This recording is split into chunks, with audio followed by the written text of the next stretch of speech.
భద్రాద్రి కొత్తగూడెం జిల్లా పాల్వంచ మండలం తోగూడెం గ్రామంలో జరుగుతున్న అక్రమ మైనింగ్ వ్యవహారంపై సమగ్ర విచారణ జరిపి బాధ్యులపై కఠిన చర్యలు తీసుకోవాలని బీజేపీ జిల్లా అధికార ప్రతినిధి పొనిశెట్టి వెంకటేశ్వర్లు డిమాండ్ చేశారు. పాల్వంచ ప్రెస్ క్లబ్ లో బీజేపీ నాయకులతో కలిసి నిర్వహించిన విలేకరుల సమావేశంలో ఆయన మాట్లాడారు.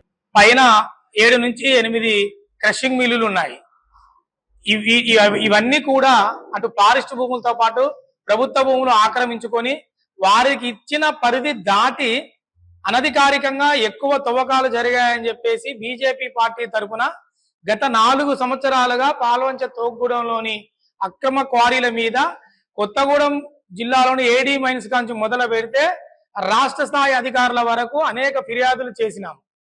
అట్టి క్రమంలో శాటిలైట్ సర్వే నిర్వహించి భూగర్భ గనుల శాఖ వారు మైనింగ్ శాఖ వారు శాటిలైట్ సర్వే నిర్వహించి ఈ 10 క్వారీలకు పైన క్రషర్ మిల్లులకు కలిపి సుమారు 300 కోట్ల పైచిలకు జరిమానా విధించడం జరిగింది. జరిమానా విధించి 10 క్వారీలు పైన ఆడించే క్రషర్ మిల్లు మొత్తం కూడా సీజ్ చేశారు.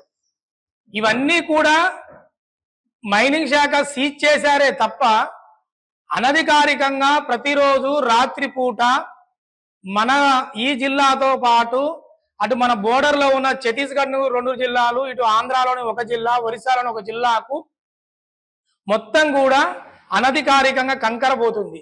ఈ కంకరతో పాటు తోగూడెం క్వారీల పక్కనే ఆనుకొని ఉన్న వాగులో నుంచి కూడా ఇదే క్రషింగ్ మిల్లులకు చెందిన మైనింగ్ మాఫియాకు చెందిన వారు భారీ ఎత్తున కోట్ల రూపాయల ఇసుకను కూడా తరలిస్తున్నారు.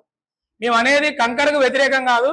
ఇవాళ మైనింగ్ శాఖ వాళ్ళు ఇచ్చిన లెక్కల ప్రకారమే 50 లక్షల క్యూబిక్ మీటర్ అనధికారికంగా తవ్వారు.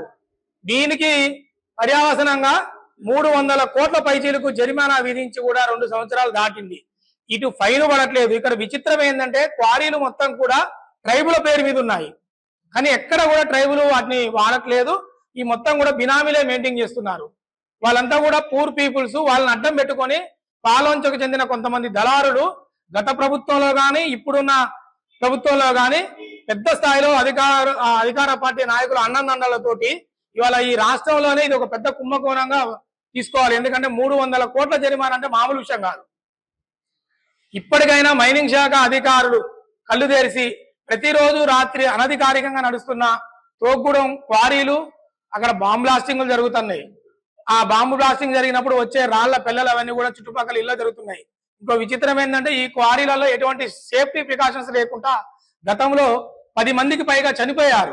వాటిని కూడా ఎందుకంటే వాళ్ళ 100 మిగిలే ఇసుక డాక్టర్ ని అటు పోలీసు, రెవెన్యూ, ఫారెస్ట్, మైనింగ్ 4 శాఖలు వెంటాడి పట్టుకొని వాళ్ళ మీద కేసులు పెట్టి జైలుకు పంపుతున్నారు. ఇలా 100 కోట్ల రూపాయలు ఫైన్ కట్టాల్సి ఉన్న 50 లక్షల క్యూబిక్ మీటర్లు అక్రమంగా తవ్వినా సరే ఇవాళ మైనింగ్ శాఖ అటువైపు కన్నెత్తి కూడా చూడట్లే. తక్షణం మేము బీజేపీ పార్టీ తరఫున ఈ కొత్తగూడెం నియోజకవర్గం నుంచి డిమాండ్ చేస్తున్నాము.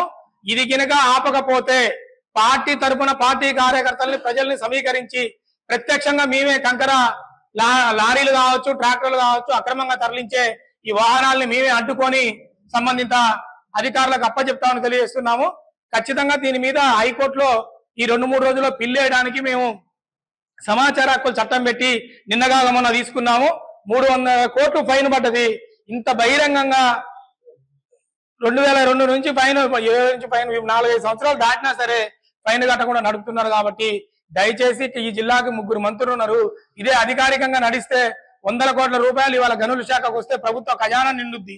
ఇలా వ్యక్తులే ఈ డబ్బులు మొత్తం తీసుకుంటున్నారు. కాబట్టి ఖచ్చితంగా ఇప్పటికైనా జిల్లా కలెక్టర్ గారు ఈ జిల్లాకు సంబంధించి ఉమ్మడి జిల్లాకు సంబంధించిన 3 మంత్రులు కూడా ప్రత్యేక చొరవ చూపెట్టి అక్రమార్కుల ఆగడాలు అరికట్టి న్యాయబద్ధంగా అన్ని అర్హతలున్న గిరిజనులకు ఈ క్వారీలు కేటాయించి ప్రజలకు అవసరమైన రీతిలో కంకర అందించాలని బీజేపీ పార్టీ తరఫున కోరుతున్నాం.